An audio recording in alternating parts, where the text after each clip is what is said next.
Welcome to my SkyDiplomat series of training for flight attendants. Today, I want to get into the generational disparity of what's truly going on when it comes to training, specifically for U.S. carriers. A quick synopsis of my background: 30 years of my own international corporate diplomatic training series, working with Fortune 500 CEOs, to I also was a flight attendant for 20 years. So I've had real-time experience.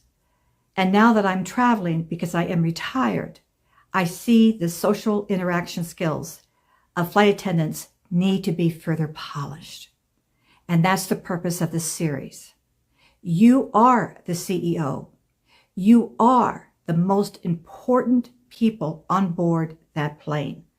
Of course, the pilots, but they are getting this piece of equipment to its proper destination. You are the one that are interacting with the passengers. And so it's important that they feel safe and confident. Otherwise, that can trigger an unruly passenger, because fear is generally always behind these horrible responses.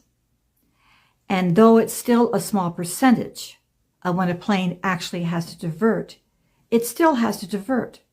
It still causes all kinds of frustrations within the passengers themselves, because now they are delayed.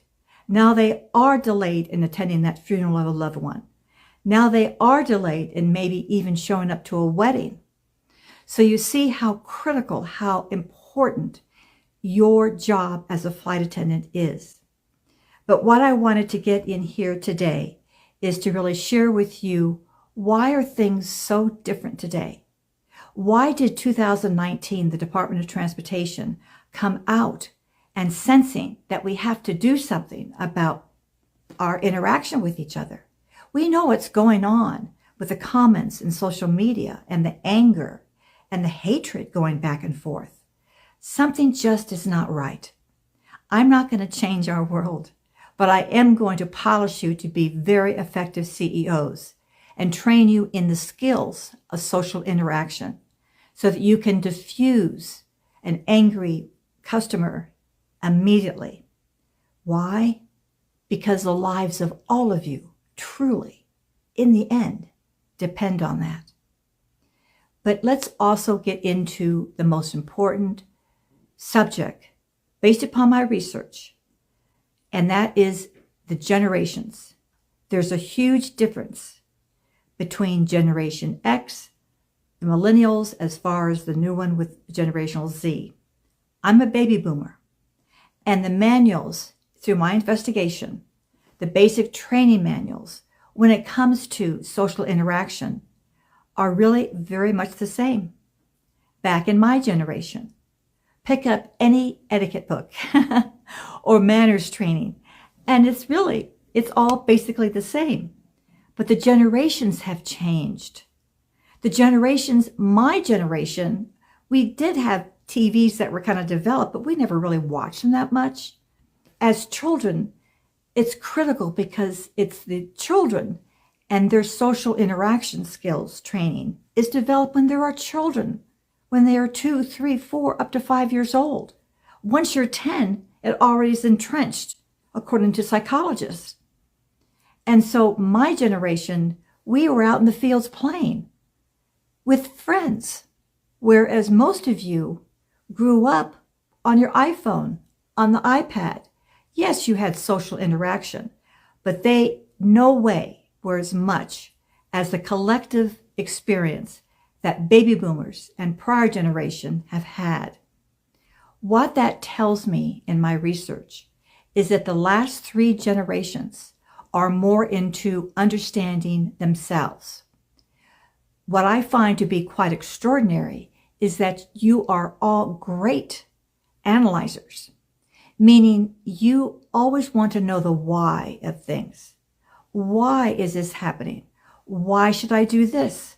Why should I do that? Whereas my generation, we never asked why. Mother gave us an order, The teacher gave us an order, and away we go. We followed what was given to us. And when it comes to the next 3 generations, you want to know why. And so you can see where the disconnect is. And let me give you a really simple example so you understand what I'm saying. Imagine you're on board in the cabin and the seatbelt sign has gone on. And you're walking up and down the aisle just to be sure, because people, you haven't taken off yet, people have their seatbelts on. Now, say there's a child, say he's 5 years old, sitting in the seat, and his seatbelt's off. Mom's right there, but she's holding a baby and maybe an animal in a little bag next to her, so she hasn't really noticed that her child has not clipped the seatbelt. So you, as you're going down, you gently tell the little child, fasten your seatbelt, and then you move on. You're looking back and forth down the aisle to be sure everyone's seatbelt's on and their seat back is up. And the child looks up to his mom. Mom, why? Why? You see, that is it in a nutshell. The child needs to know why. Just like in your interaction with your customers, I don't care what the subject is. They want to know why if you give them any kind of commands. Because remember, you're the CEO of that cabin. You are in charge.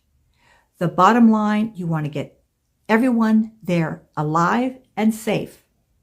So you therefore have to be a leader, and you have to give commands, and you have to tell people what to do.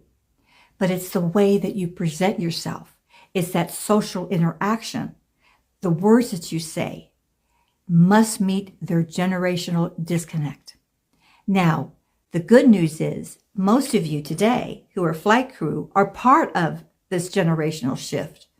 It's just that in your training, in your skills training to be a flight attendant, they're using my manual of flight attendants, assuming that whatever commands you give, people are going to say, yep, fasten the seatbelt or whatever.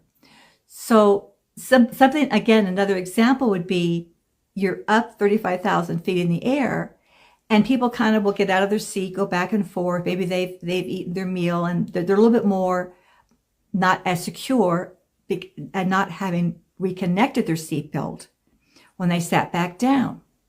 And there you hear the ding, and even the pilot may come on mentioning, please fasten your seatbelts. And then he might come off. But many passengers are going to want to know why. Why should I fasten my seatbelts? Because there's turbulence that we suspect is going to be coming up. And a lot of times, even going out with your carts, either to pick up the past meals or to give out meals or beverage, sometimes you're delayed in even getting into the aisle because there's going to be turbulence. Bottom line, when there's turbulence, there's greater chances of people falling down or falling out of their seat and getting injured. So that's the whole purpose as to why. So when you make that announcement, please fasten your seatbelts.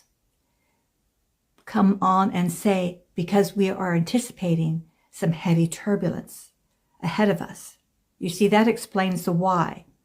Everyone fastens their seatbelts. So you're beginning to understand, to have this mindset of understanding your generation and what most generations are expecting. They just want to know why. And so I will, in my next couple of series, get into that angry customer when you will not put their bag up in the overhead bin.